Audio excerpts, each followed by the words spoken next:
তো কালি ৰাখি বনাবা না কিবা এটা স্পেচিয়েল মোক বুকে লাগিব এটা আৰু আৰু মোক ডালখন আছিল লাগিব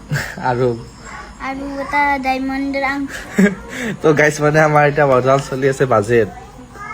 আৰু কি লাগিব কওঁ আৰু আৰু পাহৰিলে ৱেল আৰু আৰু যদি আকৌ নেদা এডলা প্লাষ্টিকত ৰাখি পাবি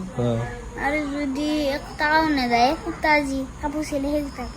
মানে ৰাখি আৰু ৰাখি বাজেট চাই ৰাখি দুইটা কামত পাওঁ যদি লাইন দিম দে বাকীখিনি আৰু চাকৰি পালে দিম দে পিছক লগি তই যিমান বাজেট দিছা মোক চাকৰি পালেও দিবাৰ পাৰা নাই তই গাইছ এনে আন বইনাক যাতে কাকো নেদক ভিক্ষাৰে কৰি আহিব জীৱন তো যে নহওক হেপী ৰক্ষা বন্ধন গাইছ ক'তো একবাৰ happy Rakshabandhan guys bye bye